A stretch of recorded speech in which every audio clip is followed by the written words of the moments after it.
The Raven. Once upon a midnight dreary, while I pondered, weak and weary, over many a quaint and curious volume of forgotten lore, while I nodded, nearly napping, suddenly there came a tapping, as of someone gently rapping at my chamber door. "'Tis some visitor," I muttered, tapping at my chamber door, only this, and nothing more. Distinctly I remember, it was in the bleak December, and each separate dying ember wrought its ghost upon the floor. Eagerly I wished the morrow, vainly I had sought to borrow from my books or seas of sorrow, sorrow for the lost Lenore, for the rare and radiant maiden whom the angels name Lenore, nameless here for evermore. And the silken, sad, uncertain rustling of each purple curtain thrilled me, filled me with fantastic terrors never felt before. So that now, to still the beating of my heart, I stood repeating, "'Tis some visitor entreating entrance at my chamber door, some late visitor entreating entrance at my chamber door. This it is, and nothing more." Presently my soul grew stronger, hesitating then no longer. "Sir," said I, "or madam, truly your forgiveness I implore, but the fact I was napping, and so gently you came rapping, and so faintly you came tapping at my chamber door, that I scarce was sure I heard you. Here I opened wide the door. Darkness there, and nothing more." Deep into that darkness peering, long I stood there, wondering, fearing, doubting, dreaming dreams no mortal ever dared to dream before. But the silence was unbroken, and the stillness gave no token, and the only word there spoken was the whispered word, "Lenore." This I whispered, and an echo murmured back the word, "Lenore." Merely this, and nothing more. Back into the chamber turning, all my soul within me burning, soon again I heard a tapping, somewhat louder than before. "Surely," said I, "surely that is something at my window lattice. Let me see then what thereat is, and this mystery explore. Let my heart be still a moment, and this mystery explore. To the wind, and nothing more." Open here I flung the shutter, when with many flirt and flutter in there stepped a stately raven of the saintly days of yore.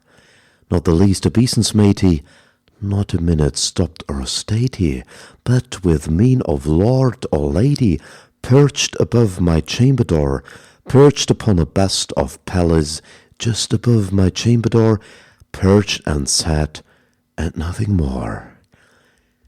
Then this ebony bird beguiling my sad fancy into smiling by the grave and stern decorum of the countenance it wore. "Though thy crest be shorn and shaven, though," I said, "art sure no craven, ghastly, grim, and ancient raven, wandering from the nightly shore. Tell me what thy lordly name is on the night's plutonium shore." Quoth the raven, "Nevermore."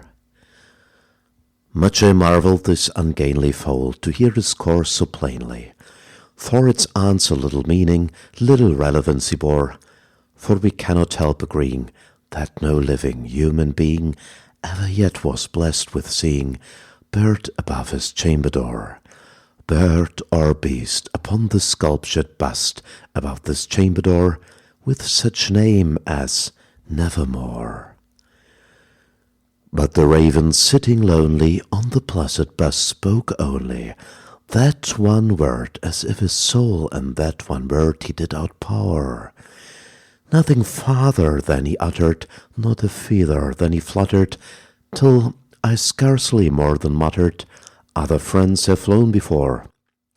On the morrow he will leave me, as my hopes have flown before." Then the bird said, "Nevermore." startled at the stillness broken by reply so aptly spoken. Doubtless, said I, what it utters is its only stock and store, caught from some unhappy master, whom unmerciful disaster followed fast and followed faster, till his songs one burden bore, till the dirges of his hope that melancholy burden bore, of never, nevermore. But the raven still beguiling all my fancy into smiling, straight I wheeled a cushioned seat in front of bird and bust and door.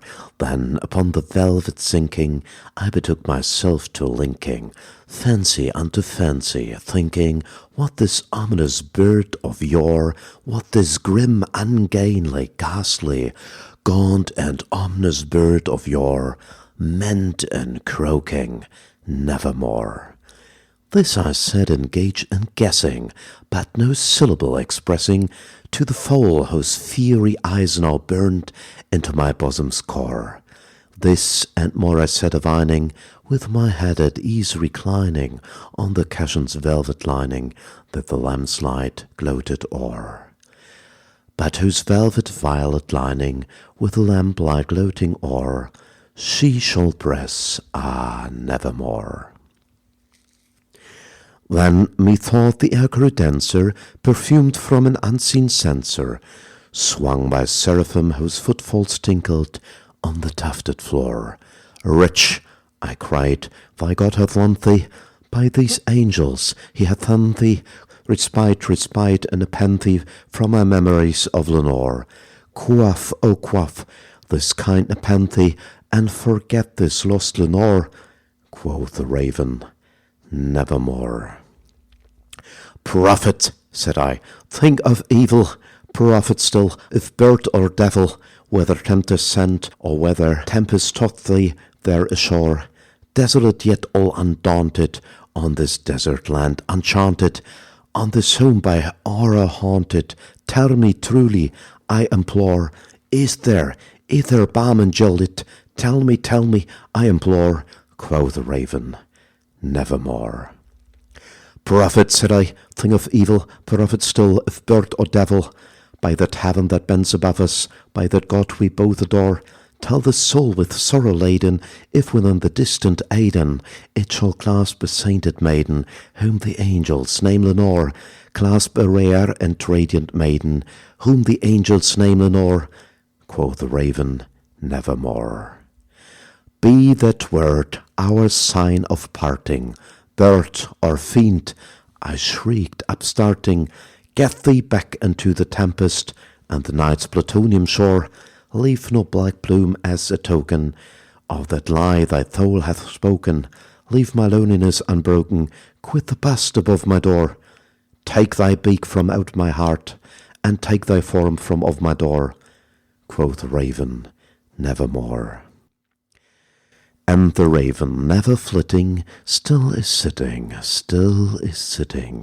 on the pallid bust of Pallas, just above my chamber door, and his eyes have all the seeming of a demons that is dreaming, and the lamplight o'er him streaming throws his shadow on the floor, and my soul from out the shadow that lies floating on the floor shall be lifted nevermore.